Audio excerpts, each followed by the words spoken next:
O rei de Israel, descalço e chorando, subia o Monte das Oliveiras, humilhado. Sua própria cidade, Jerusalém, estava sendo tomada, não por um exército estrangeiro, mas por uma rebelião liderada por seu filho amado, Absalão. O maior rei que Israel já conhecera agora era um fugitivo, traído por seu conselheiro e caçado por seu próprio sangue.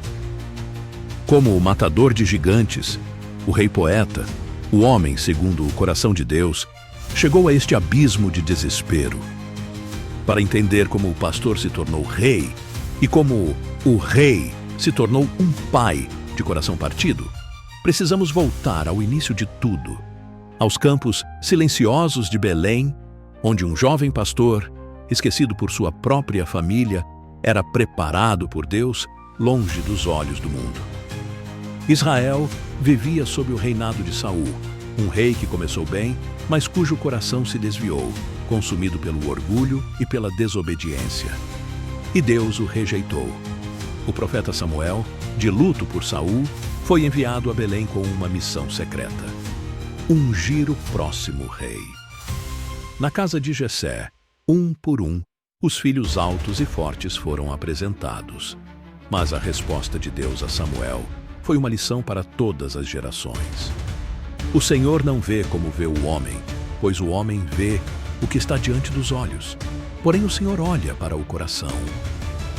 O escolhido não estava ali. Era o caçula, Davi, um jovem ruivo, de boa aparência, que estava no campo, cuidando das ovelhas. Trazido à presença do profeta, o óleo da unção foi derramado sobre sua cabeça. Naquele instante, o Espírito do Senhor se apossou de Davi, mas o trono ainda estava a anos de distância. Ele era um rei em segredo, um pastor com um destino monumental. Enquanto o Espírito de Deus vinha sobre Davi, ele se retirava de Saul, que passou a ser atormentado por um espírito maligno. E foi a música, a habilidade de Davi com a harpa, que o levou pela primeira vez ao palácio. Ele tocava, e o rei atormentado encontrava alívio. Mas foi no campo de batalha que seu destino se manifestou. O exército filisteu afrontava Israel no vale de Elá, e de suas fileiras saía um campeão, um gigante de quase 3 metros de altura chamado Golias. Por 40 dias, ele zombou de Israel e de seu Deus, e nenhum soldado, nem mesmo o rei Saul, ousou enfrentá-lo. Davi, enviado para levar comida a seus irmãos, ouviu o desafio e seu coração, cheio do Espírito de Deus, se indignou. Com uma fé que parecia loucura aos olhos dos homens, ele se apresentou. Tu vens a mim com espada, e com lança, e com escudo.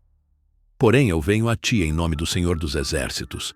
Com uma funda e 5 pedras lisas, Davi correu em direção ao gigante. Uma única pedra, guiada pela mão de Deus, afundou na testa de Golias. O gigante caiu, e a vitória improvável selou o nome de Davi no coração de Israel.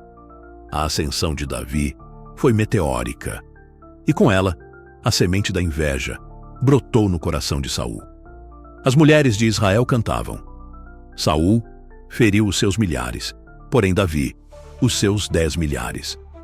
A cada vitória de Davi, o ódio de Saul crescia. O mesmo rei, que antes encontrava paz na harpa de Davi, agora lhe atirava lanças, tentando matá-lo. Foi nesse período que Davi forjou uma das amizades mais profundas da Bíblia, com Jonatas, filho de Saul, que amava Davi como a sua própria alma. Mas nem mesmo o amor de Jonatas podia protegê-lo da fúria do rei. Davi foi forçado a fugir, a deixar para trás sua esposa, seu melhor amigo e sua posição de honra. O herói de Israel se tornou um fugitivo, caçado como um animal pelo seu próprio rei. Começaram os anos sombrios. Davi viveu em cavernas, como a de Adulão, onde se juntaram a ele todos os endividados, os descontentes, os amargurados de alma. De um bando de rejeitados, ele forjou um exército leal. 2 vezes, a providência divina colocou a vida de Saul em suas mãos. uma vez em uma caverna, outra no acampamento do rei.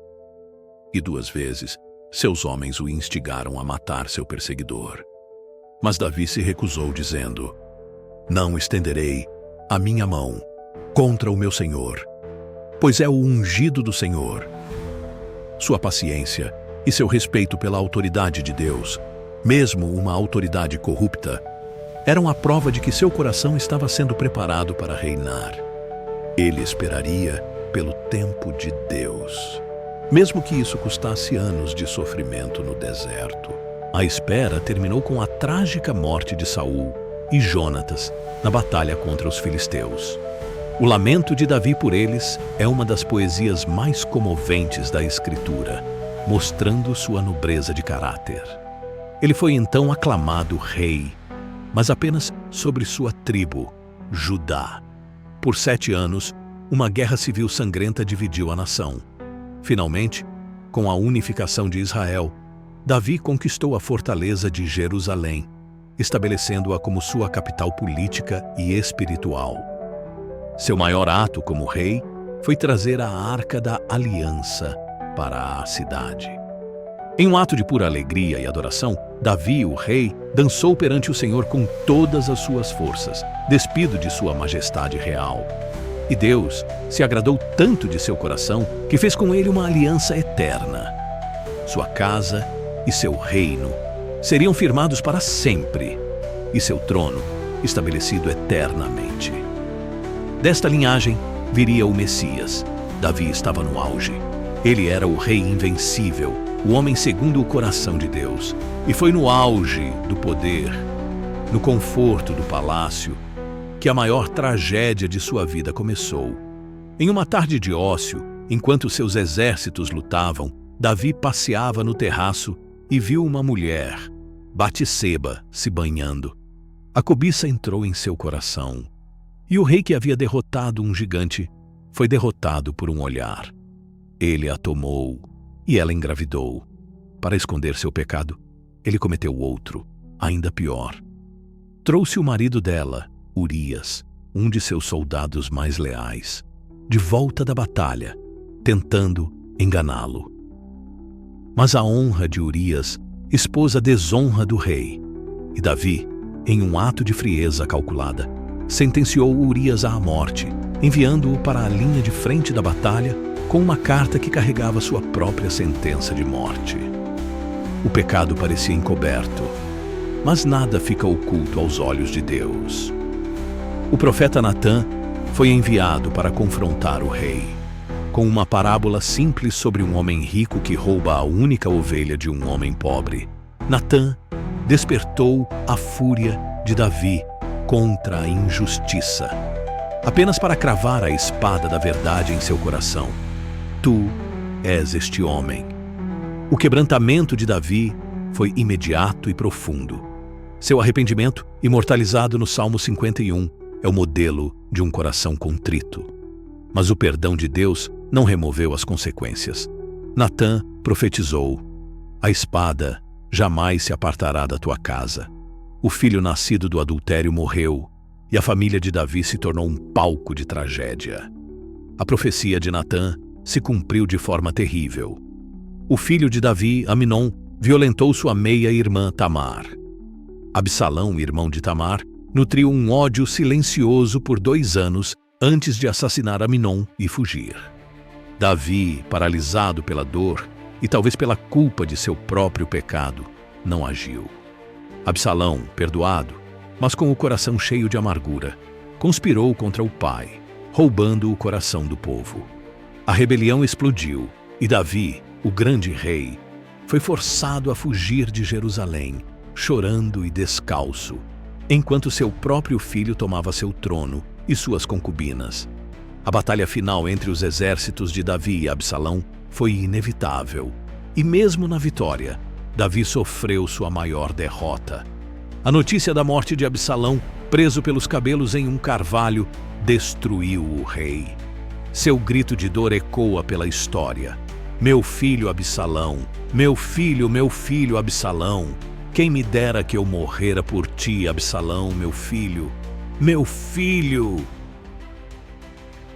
Davi retornou ao trono, mas era um homem quebrado, marcado pela espada que nunca mais se apartou de sua casa. Seus últimos anos foram dedicados a preparar o caminho para seu filho Salomão construir o templo que ele tanto sonhou. A história de Davi é a história de todos nós. Um campo de batalha entre o divino e o humano, entre a fé que move montanhas e a fraqueza que nos joga na lama. Ele foi um pastor, um poeta, um guerreiro, um rei, um adúltero, um assassino e, acima de tudo, um homem que, após cada queda, soube se arrepender e encontrar o caminho de volta para o coração de um Deus que nunca o abandonou. Se a saga complexa e profundamente humana do rei Davi te impactou, por favor, nos ajude a espalhar estas lições. Deixe o seu like para que o YouTube entenda o valor deste conteúdo e inscreva-se no canal para não perder nenhuma de nossas próximas explorações bíblicas. A vida de Davi é cheia de altos e baixos. Comente abaixo. Qual momento da vida de Davi mais te ensina ou te impressiona? A vitória contra Golias? O arrependimento no Salmo 51? Ou a dor pela morte de Absalão? E por fim, o mais importante. Compartilhe este vídeo no grupo da família ou da igreja no WhatsApp. A história de Davi é um poderoso lembrete de que, não importa a altura da nossa queda, a graça e o perdão de Deus são sempre maiores. Agradecemos por sua companhia. Fique na paz e até o próximo vídeo.